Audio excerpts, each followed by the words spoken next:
comprendre ni Afrique ci boppam dañu war a moom seen bopp te it nag ñu reconnaître ñoom façon xeetu jeu yu bon yi ñu doon def ci indi fitna ci Afrique dootuñu leen jox benn opportunité bu ñu mën a wéyale loo lële kon di jëmmal ni Afrique moom na boppam ñu teewlu plateau matinal bi amoon tey ci suba ca TFM.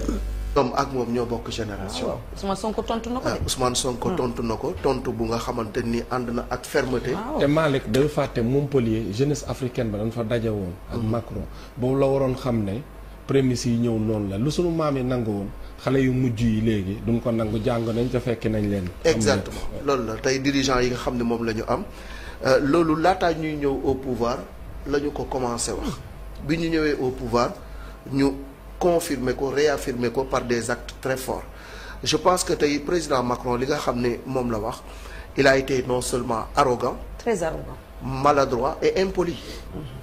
Impolitesse boobu muy wax naan ay on a été poli ba sax ñun dañoo yaru sax ba ñun bàyyi leen ngeen waxal que seen. mais sans ñun doo leen dara. sans ñun doo leen dara. il nous a insulté, il a insulté l'Afrique. Et heureusement que nous avons un premier ministre bu nga xam ne voilà jël na ay matuwaayam tontu ko tontu ba mu ko war a tontu. tontu bu nga xamante ni nii fàttali na ko suñuy maam ba ñu demee di leen wallu ñoom ba seeni maam naroon a dugg ci loxo yi ñi nga xam ni moom moo di allemand yi. yaakaar naa ni suñu tirailleurs yi barki dem boo njaay lañ leen di sargal ñoom waa France reconnaître ni massacre bi nga xam ni def nañ ko fii ci Thiaroye ak li nga xamante ni tey histoire bind na ko muy la présence des forces africaines aux côtés des forces françaises jàppale leen ci invasion boobu moom moo nga xam ne moo waroon a am tey jii li nga xam ne moom la wax dafa war a xam ne le Sénégal n'est pas un territoire français d'outre-mer.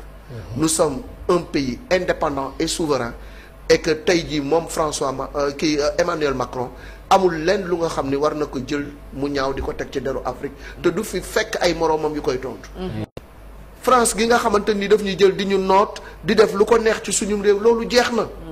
bu fekkee nag loolu moo ko naqari ba muy wax lu muy wax na xam ne retrait bi day am te bu amee na assumer conséquences yi ñun tamit dinañu assumer conséquences yi parce que lenn lu ci nekk c'est un partenariat gagnant-gagnant bu fi nekkoon xëy na ñoom lañ ciy gagné sax moo ëpp ñun luñ ciy gagné.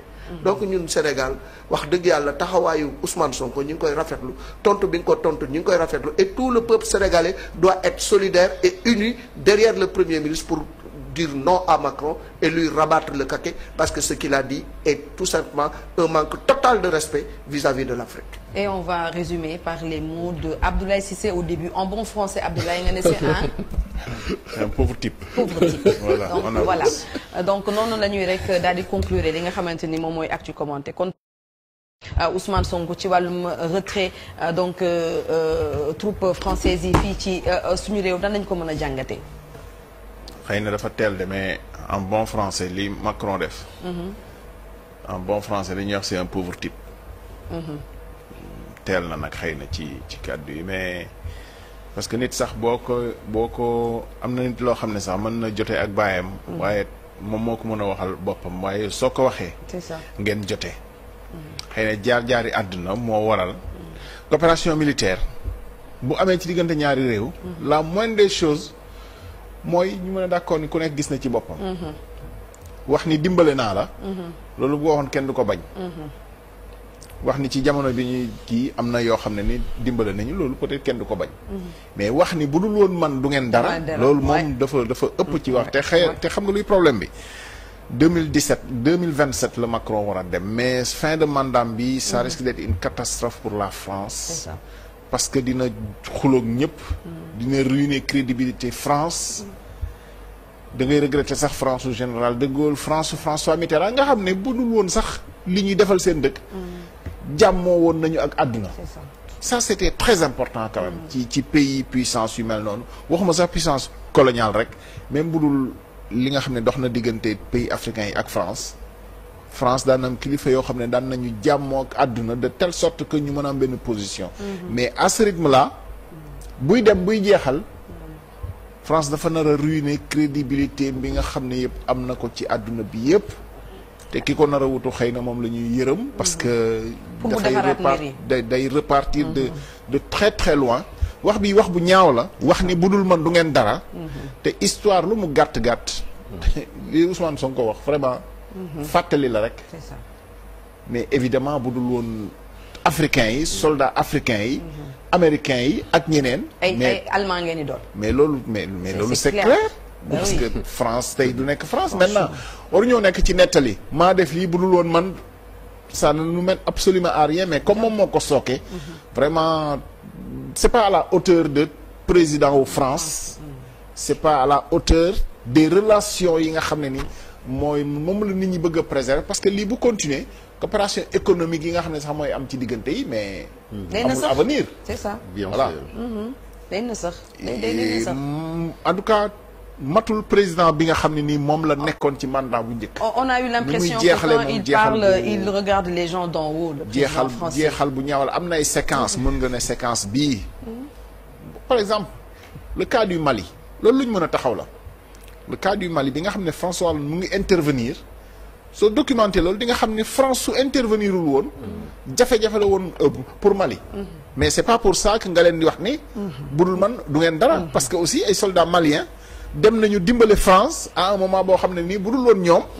France bii tey du nekk France. c'est ça c'est aussi simple que ça. c'est ça Chérif. non en réalité mooy paternalisme bi ñu wax. ay wax quoi parce que oui li nga wax dëgg la parce que fi mu ko waxee contexte bi mu waxee ay ambassadeur la doon daje te ambassadeur yooyu réew yi mu ciblé sax ña nga fa woon même Mali boobu noonu wax dëgg ñoom je pense que c'est Idriss Déby qui l'avait dit ici mooy forum de Dakar bi noonu amal mu ne bordel bi yéen a ko créé à l'époque Hollande était là fii King Fahd Palace Macky Sall mooy forum de Dakar bi ñu fi doon amal ñoom Cheikh Tidiane Gadio ñoom ñoo fi indi bordel parce que ñoom ñoo faat Kadhafi bi ñu faatee Kadhafi jafe-jafe am ba nga xamante ni armes yi dugg biir Mali mais bu doon Kadhafi nga fa te kan ma faat ko rek procès baa ngi nii démb rek nee nan ka fa nekkoon président Nicolas Sarkozy ñu ngi koy woolu donc c'est normal que ñu demoon taxaw ji réew ma nga xamante ni moom mooy boobee Mali c'est vrai que Dioncounda Traoré moo fa nekkoon président de transition ñu woo leen jëm ci loolu te relation internationale sax dafa war a am ay code mais dem na ba wax leen nee na gërëmoon ko maanaam merci merci la da war a wax merci doona waroon wax merci newoon nee na aussi maanaam réew yi sax ñoom France jëloon na décision bu yàgg depuis février 2023 mais loolu aussi moo tax am na benn extrait boo xam ne mooy Jean-Marie Bockel nga xamante ni moom ci moom cité na ko dem ci conférence de presse bi nekk ndawam Jean-Marie Bockel pour le cas du Sénégal n'a pas dit ça parce que mi ngi nii si on peut écouter l'extrait parce que c'était à 3 jours des élections législatives yi nga xamante ni Sénégal la amoon moo ne contexte Sénégal bi c'est particulier jotuñ faa waxtaane sax waxu retrait parce que bi ñu laajee président Bassirou Diomaye Faye daf ne nañ leen bàyyi temps surtout que ñu nekk ci contexte électoral c'est ce qu'il avait évoqué kii waaw Marc Pelelman moo def interview bi vieux benn extrait bu ndaw rek mais nous verrons cela. Sur le Sénégal, vous dites que c'est le contexte électoral, il y a des élections le 17 novembre, enfin ça fait déjà quand même 6 mois que vous êtes sur place. Il y a aussi quand même ce qu'a dit le Premier ministre, Ousmane Sonko, l'homme fort du Sénégal. Il a dit la présence durable de bases militaires étrangères est incompatible avec la souveraineté du Sénégal. Alors une question très simple, vous avez dit que dans les 3 pays où vous avez échangé, vous avez pu aller, on ne veut pas, selon leurs dirigeants, fermer les bases françaises, mais est-ce que la fermeture de la base de Dakar est, elle, sur la table, puisque les Sénégalais ne vous ont toujours pas accueilli et vous n'avez pas vraiment eu d'échange à ce sujet? Bon, le président Macron a reçu le président Bassirou Faye au mois de juin. J'étais présent à cette rencontre avec également un certain nombre de ministres sénégalais et français. Et le président français a posé clairement la question. Et la réponse a été « laissez-nous le temps de la réflexion ». Et c'est ce temps que nous vivons actuellement. Mais nous verrons cela. ah kon koy jeexal na wax je pense que conseil am bi weddi na ko. waaw franchement président Macron Fafara. oui man lu ma ciy jàngat c'est de bonne guerre parce que Macron histoire dina retenir na monsieur le premier président français bi nga xam ne mooy tàggoog pays africain yi. voilà mu ngi doon mu nekk plateau matinal bu TFM tey jile ci suba ci ay précisions ak ay tontu yu am solo yoo xam ne def nañu ko Emmanuel Macron mi nga xam ni Ousmane Sonko moo ko jëkk a tontu démb premier ministre bu Sénégal ak fermeté ak fulla ci bu fekkente ni bii Afrique dafa yaakaar France pour dund kàddu yi nasaxe xandang la ndax Afrique moo yàgg a xeetali France ba mu doon li mu doon tey Macron di jeexal mel ni ku ñu xabtal ci ay kàddu yu nar yu dafay mel ni ku sous-estimer continent bu Afrique. te mu daje woon ak ndaw Afrique yi mat na lekk ñetti at mu gis ay xeeti discours ay xeetu fulla yoo xam ne bu amoon xel dina xam ni tey bi le continent ñu doon nappaaje am na changement bu ci am ci ay doomam ak ay ndawam moo ne day Macron day tëltëli rek waaye li ko Sénégal xajal lu néew am na 270 entreprises françaises péage bi station yi commerce bi électricité ak yeneen actuellement daañu ramasser chaque année lu ëpp 2000 milliards francs CFA génne ko Sénégal yóbbu ko France sans compter yeneen exploitation frauduleuse yi nga xamante ni bii ñu ngi koy def ci wàllu or beek yeneen kon de Macron bu xamoon li Sénégal di bénéficier wu wala li France di bénéficier wu ci Sénégal dana ub gémmañam zircon baa ngi nii Sénégal 10% la ci am ñoo koy exploité di use lépp tey loolu moo wane seen gasaxte foofee ca Niger bu Sénégal tëjalee ay buntam France dina xam ni lu Sénégal mënoon a am ci coopération militaire bi li France di am ci wàllu koom-koom ak ressources yi bàyyi ko Sénégal mu ëpp fuuf xëy na kon la mu doon am ci buuñaa ak bakkar feggoo te amatu ko xëy na lu mooy li ko metti moo tax mu mel ni ko xabtalu loolu ma joxe ci ay chiffres ak explication yépp nañ teewlu plateau matinal bu Walf TV. pour vraiment ñu jëlee leen fi ñoom ñëpp.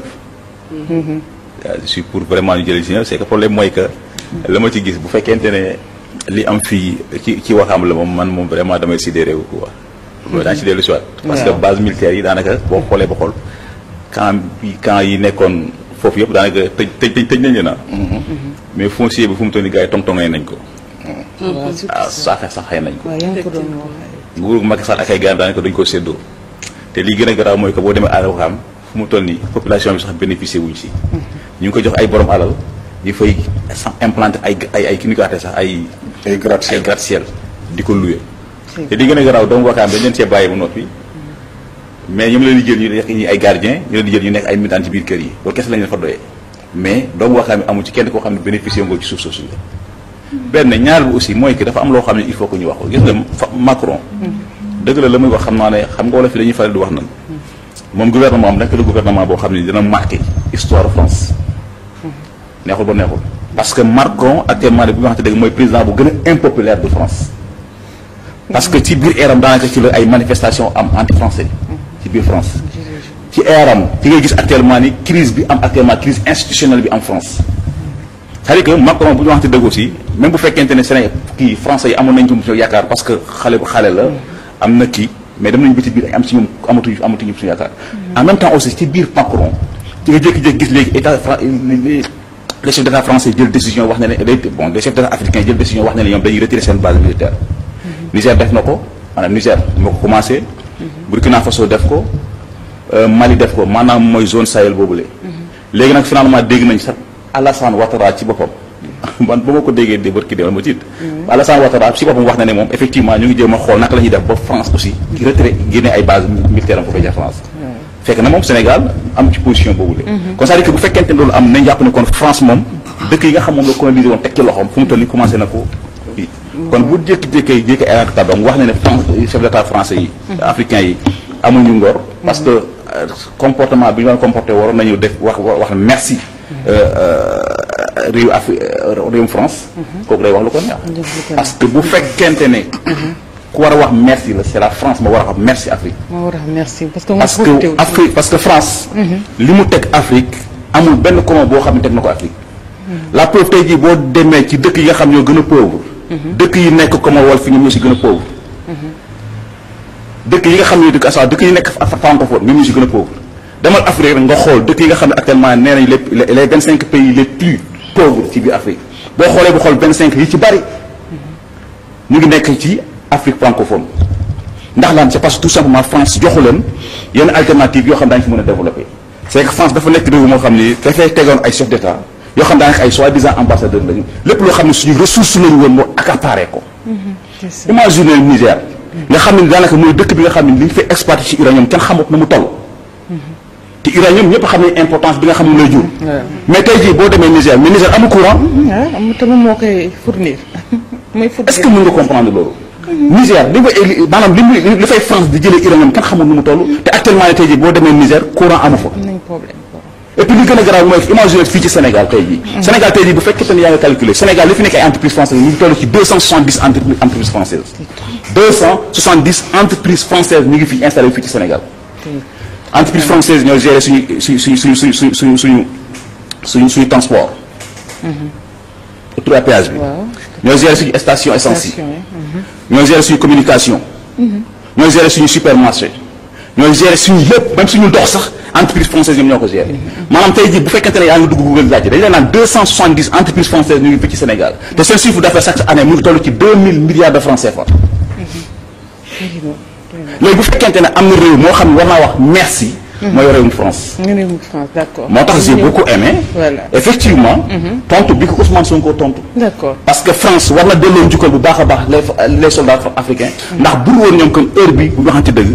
français yëpp boo duggee France. avenue yëpp Hitler la ñuy tudd.